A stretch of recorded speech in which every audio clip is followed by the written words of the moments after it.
2024-এর 5 August ক্ষমতা ধরে রাখতে ছাত্র জনতার উপর নির্বিচারে গুলি চালিয়ে যাচ্ছে শেখ হাসিনা সরকারের পুলিশ বাহিনী।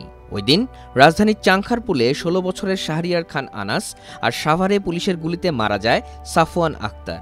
বছর পার হলেও আদরের সন্তান চলে যাওয়ায় শোক এখনো কাটিয়ে উঠতে পারেনি পরিবার দুটি। মা, আমি মিছিলে যাচ্ছি, আমি নিজেকে আর আটকিয়ে রাখতে পারলাম না।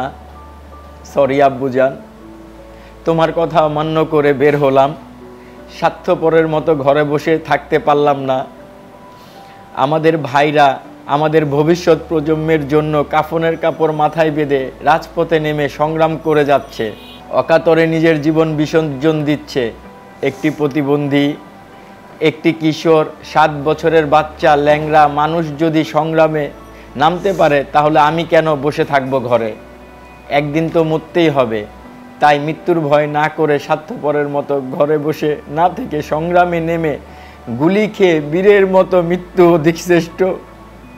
যে অন্যের জন্য নিজের জীবনকে বিলিয়ে দেয় সেই প্রকৃতিক মানুষ। আমি যদি বেঁচে না ফিরি, কষ্ট পেও না, গর্বিত হয়েও জীবনের প্রতিটি ভুলের জন্য ক্ষমা চাই।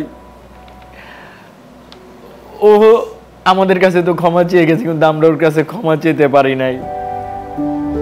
সকালবেলা এই চিঠিটা লিখেও বের হয়ে যায়। 5 আগস্ট সকালে শেখ হাসিনা সরকারের পতনের এক দফা দাবিতে মার্চ টু ঢাকা কর্মসূচিতে যাওয়ার আগে মায়ের উদ্দেশ্যে এই চিঠি লিখেছিল 16 বছরের শাহরিয়ার খান আনাস। এটাই ছিল তার জীবনের শেষ লেখা, কারণ ওই দিনই চাংখারপুলে বুকে গুলি লেগে মারা যান তিনি।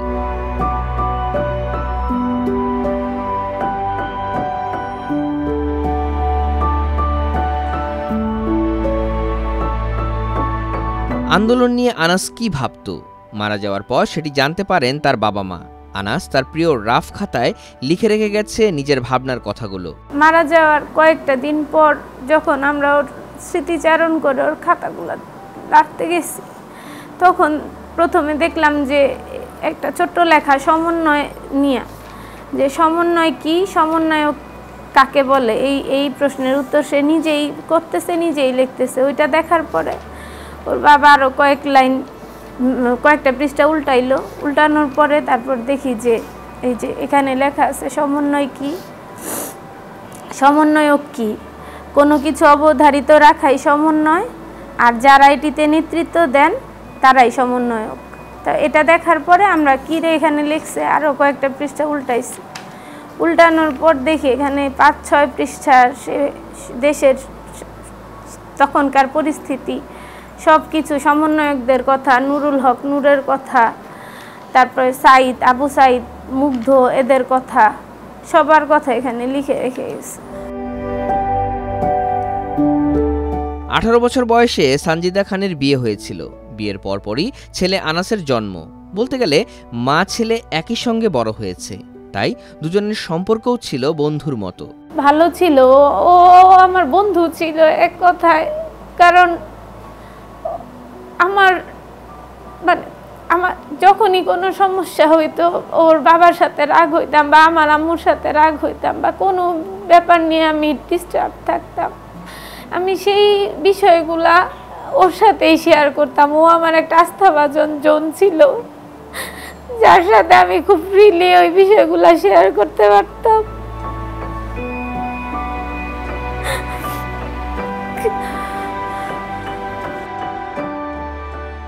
লাশ হাসপাতাল থেকে নেওয়ার পর সেটি কবর দিতেও বেগ পেতে হয় আনাসের পরিবারকে। নানাভাবে নাজেহাল করা হয় তাদেরকে। দাফন করার সময় আমি তো আপনার ইসে যাইনি, ওই কি বলে অফিসের মধ্যে আমি যাইনি। তো ওকে দাফন করছিল ওর দাদির কবরেই। তো ওর দাদির কবরটা যেই ছেলে দেখাশোনা করে, আমি ওই ছেলেকে ফোন দিছি, বলছি যে কবরটা খোঁড়ার জন্য। তো আমাকে বলতেছে যে ঠিক আছে আমি খুঁড়তেছি। পরে আবারও ফোন দিছে, বলতেছে অফিসে আসতে হবে, অফিস থেকে ডাকছে। আমি বললাম যে কেন, যে ওর কাগজপত্র আইডি কার্ড। আমি বললাম যে আইডি কার্ড নাই, ওইটা ওর জন্ম নিবন্ধন দিব। বলতেছে ডেথ সার্টিফিকেট। আমি বললাম যেমন তো গুলি করে মারছে, ডেথ সার্টিফিকেট তো এখনও দেয় নাই, আমরা আনবো, ওটা দিব, ওইটা ওইভাবে লিখে রাখতে বলেন, কোনো সমস্যা নাই। তখন বলতেছে আপনাদের অফিসে আসতে হবে। তখন ওর নানা যে অফিসে কথাবার্তা বলছে, তখন বলতেছে যে আমরা এটাকে হার্ট অ্যাটাক দিয়ে দিই। তখন বলতেছে কেন আপনি হার্ট অ্যাটাক দিবেন, যেহেতু গুলি করে মারছে। বা স্টক করছে এমন একটা কিছু আর কি, তারা অন্য একটা কিছু দেখাতে চাইতেছে, এটা বলছে আর কি। তো আমাকে বলে না, আমি ছিলাম না ওখানে, আমি যাইতে পারি নাই। তো পরে আমরা তো ওকে ওখানে দাফন করছি। আনাসের মৃতদেহ এলাকায় নেওয়ার পর সেটি পতাকা দিয়ে ঢেকে দিয়েছিল এলাকাবাসী। ভালোবাসা প্রকাশে তার বাসস্থান গ্যান্ডারিয়ার দীননাথ সেন সড়কের নামকরণ করেছেন আনাসের নামে। যখন ওর লাশটা এখানে আনা হইলো, অনেক লোকজন, আমাদের পাড়ার অনেক লোকজন আসলো, কারণ ও একটা খুবই ইনোসেন্ট বয় ছিল, আসলে আপনি চিন্তাই করতে পারবেন না।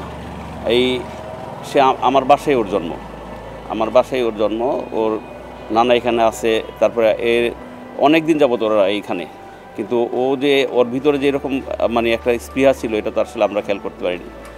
অনেকেই গেছে আমাদের গলি থেকে, কিন্তু এই ছেলেটাই হঠাৎ করে আমরা শুনলাম যে এরকম গুলি লাগছে, পরে লাশ এখানে নিয়ে আসছে অনেক লোক। তখন সবাই এরকম আবেগপূর্ণ ছিল যে ওর জন্য কী করা যায় এই মুহূর্তে। সবাই তখনই আমাদের এলাকার যারা মুরব্বীরা ছিল, আমরা ছিলাম বিশেষ করে, তখন আসরের নামাজের ওয়াক্ত হইল, তখন আমরা সব মসজিদে সবাই বসে একটা ডিসিশন নিল যে ওর এখানেই ঘোষণা দেওয়া হোক যে ওর নাম, এইগুলির নামটা, যে আমাদের যে এলাকাটা আছে, জেনারেশন তো অনেক বড় এলাকা, ওই ব্যাপারে আমাদের কোনো সে নাই, কিন্তু আমাদের যে গলির ভিতরে যেগুলো আছে, নিকেতনের 2 নম্বর, নিকেতনের 1 নম্বর, 2 নম্বর, 3 নম্বর, 3টা গলি, এই 3টা গলির সাবেক দীননাথ সেন রোড এবং বর্তমানে শহীদ আনাস সড়ক হিসাবে পরিচিত পাবে আর কি।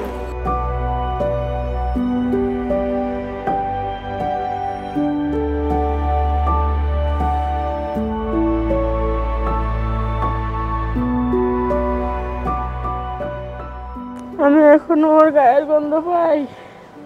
ও আমাকে এসে জড়ায় ধরে শুয়ে থাকতো যখন, তখন আমি যে গন্ধ পাইতাম এই শার্ট থেকে, আমি সেই গন্ধই পাই। আমি এই শার্ট ধুইতে দিই না, ধুবো না। আমি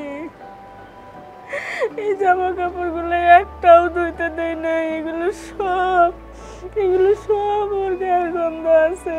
স্কুল ড্রেস সামনেই পরে আছে।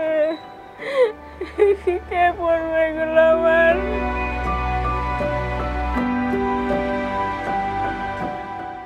আনাসের চিঠির মতো সাফওয়ানের শার্ট ধরে ছেলেকে খুঁজে ফিরেন মা খাদিজা বিন জুবায়েদ। 2024-এর 5 আগস্ট হাসি মুখে 15 বছরের সাফওয়ান বিজয় মিছিলের জন্য মায়ের কাছ থেকে বিদায় নিলেও ফেরেন লাশ হয়ে।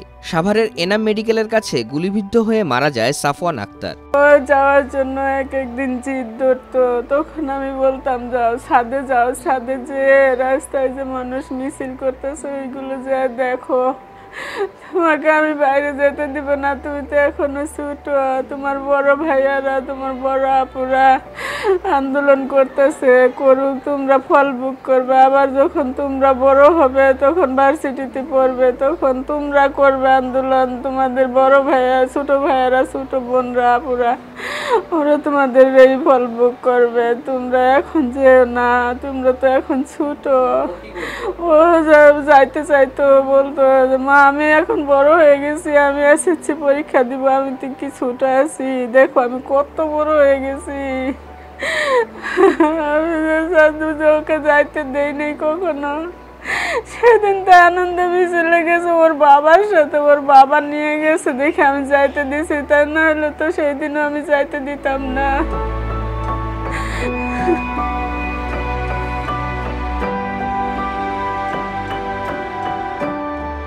কোটা সংস্কার আন্দোলনের শুরু থেকে এতে যোগ দেওয়ার জন্য অস্থির হয়ে থাকত সাফওয়ান, কিন্তু বয়স কম হওয়ায় তাকে যেতে দেয়নি পরিবার। ছাদে দাঁড়িয়ে মিছিল দেখত সে। সেদিন ছেলের স্বপ্ন পূরণ করে বিজয় মিছিলে নিয়ে যান বাবা আখতারুজ্জামান লিটন। ছেলের আনন্দের সেই মুখটা এখনো চোখের সামনে ভেসে ওঠে তার।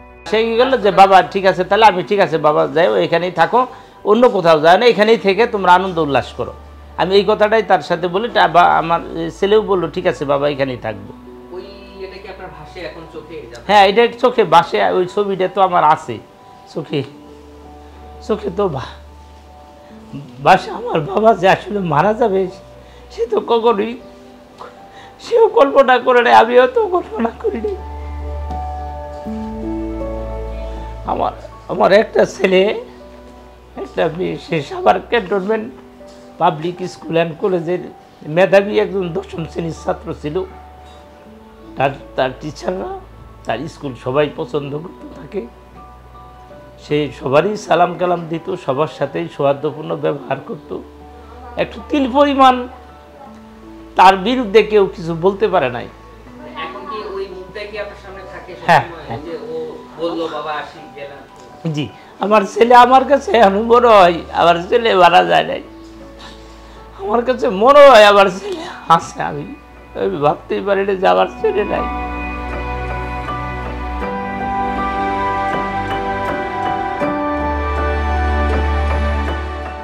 একমাত্র ছেলে চলে যাওয়ার শোক এখন সারা জীবন বয়ে বেড়াতে হবে সাফওয়ানের বাবা মাকে। আর আনাসের লেখা শেষ কথাগুলো জড়িয়ে সন্তানের স্পর্শ অনুভবের চেষ্টাটা আজীবন করে যেতে হবে তার বাবার। এই দুই পরিবারের দাবি দ্রুত এই হত্যাকাণ্ডের বিচারের।